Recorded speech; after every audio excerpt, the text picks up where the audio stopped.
Managing a small team or business comes with a unique set of challenges. With limited resources and manpower, it's easy for things to feel chaotic and out of your control. How can you, as a leader, accomplish your goals while keeping your team engaged, effective, and accountable? This podcast will give you practical strategies you can implement now to lead your team or business to reach its fullest potential. Welcome to the Organizing Chaos podcast with your host, Danny Coleman. Hey, what's going on, guys? Thanks so much for tuning in to another episode of Organizing Chaos, where we discover small practical strategies for small teams and small businesses. Today's topic is just going to be about planning. It may seem like an obvious one, but I just kind of wanted to share a little bit of my insight into kind of what I've seen working and not working in the dynamic of a small team or small business, and especially just what's worked for me. And I'd like to share some of that as well, kind of just some of the things that I've discovered. So kind of something, I thought of something the other day, and I don't know how novel of a concept of it is, but I really like making analogies. I think they're really helpful to try to absorb and understand something. I've recently started running again. I've kind of got a on and off relationship with running. And I don't love running, but I love how I feel after I've ran. And I'm sure a lot of you guys can relate to that. And so a big discovery for me was really just figuring out how to breathe properly while running. A lot of the time I would be running, and I don't know why, but I never thought about why I need to be conscious of how I breathe. Because that has a huge impact on how easy or how difficult it is for you to continue to run. So once I started to become conscious of my breathing, it was like this regular pattern that I had, that I would kind of have in my head as I was running. It would be like, I'd breathe in, breathe out, breathe in, breathe out. There would be a beat to it almost, if you will. And then what would happen along the way is it might become a little bit more strenuous. Maybe I'm going uphill a little bit, maybe I'm going downhill or whatever. And that breathing pattern that I had been sticking to in my head to kind of stay conscious of how I was breathing, it wouldn't work anymore. Like that breathing pattern no longer suited how I was exerting effort in my run. And on my run, I kind of just I drew a parallel with that because for a long time I did have a really good schedule and routine.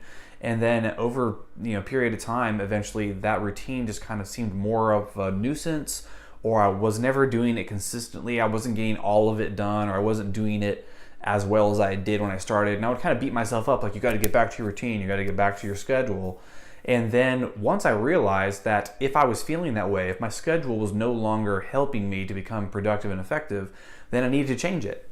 And so I actually routinely, no pun intended, will change up my routine and my schedule. And it's not a set pattern. It's not like every once a quarter or anything like that. It's just when it feels like it's not working, change it. So that's kind of what I wanted to preface this all with is if you have tried planning in the past and you feel like it fell apart or it didn't work for you or whatever, I recommend you give it another go.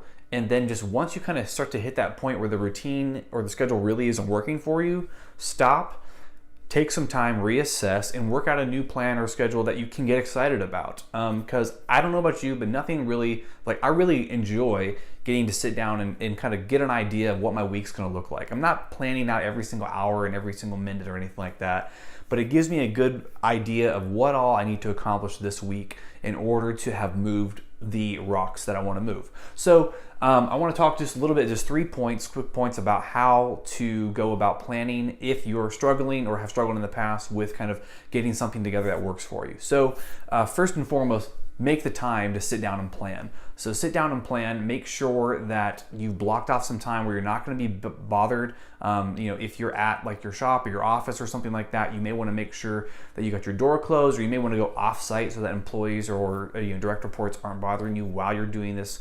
You're taking the sacred time to plan your week.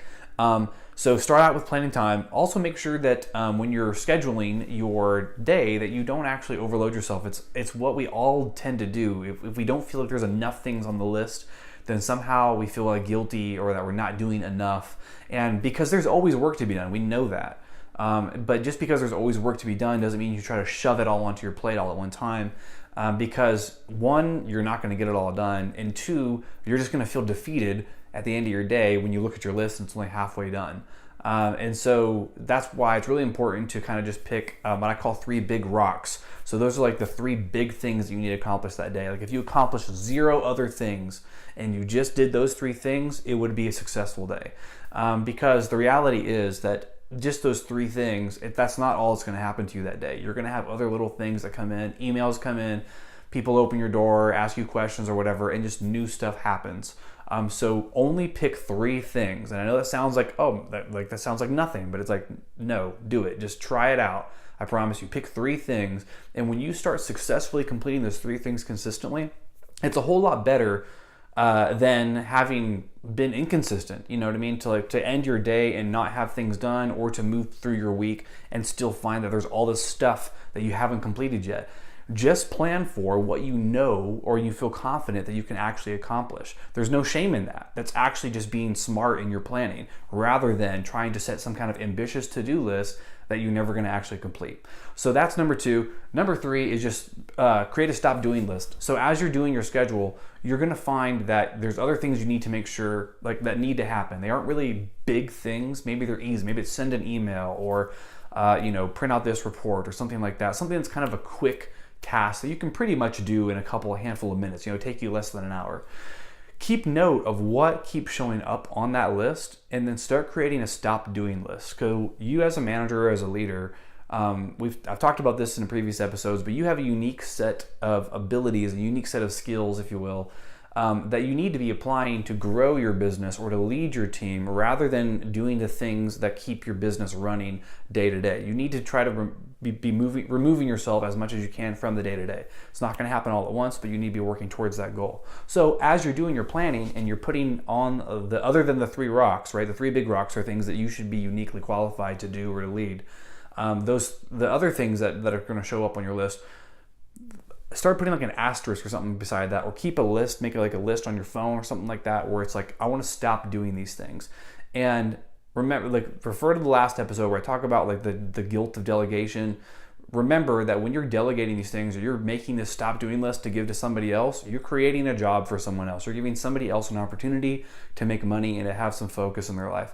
So those are the 3 things that I recommend you do for your planning, whatever you do planning wise or whatever. Just first of all, make sure you actually plan. Set aside the time to do it. Don't just try to squeeze it in somewhere. Know that at this time every week is when I do my planning. That's the one thing about my schedule that hasn't changed. I talked about how I've changed it a lot over time. The one thing that's not changed is that Monday morning I always do my planning. So that's first. All right. So number 2 is make sure that you're only scheduling 3 big rocks on your schedule for each day, right? So don't do any more than 3 per day. And also consider whether or not, if this is a big enough rock, it might be 2 days, right? So sometimes I'll have project A's on Monday, and then there's also time for project A on Tuesday too, because whatever it is, it may not be something that can be accomplished in one day. So keep that in mind too. And then lastly, number 3, just make sure that as you're doing your list, the things that are coming up on your list that you're not uniquely qualified to do that other people can do, put that on a stop doing list. And then we'll talk about how to handle your stop doing list somewhere in the future. But basically the idea is that's a list of things that you need to be outsourcing. So anyways, hope that helps. And if you have any questions, please be sure to let me know. Comment, share, like, subscribe. Leave me a review on iTunes if you're listening there, or Stitcher or Google Play or wherever you're listening to. And then, of course, there's the comment section here on YouTube if that's where you're watching. And you can always shoot me an email, danny@dannycoleman.me. And feel free to follow me on Twitter and Instagram as well, which should be here somewhere in this bottom area of the video. And if you're listening to the audio-only version, it's real easy. It's I am Danny Coleman. That's the same on Twitter and Instagram. Thanks a lot, guys. Have an awesome rest of your day. See ya. Want more? Go to dannycoleman.me to download Danny's free small business hiring guide, which includes tips, templates, and tools, plus a step-by-step process you can use to find and keep high-quality employees for your small team or business.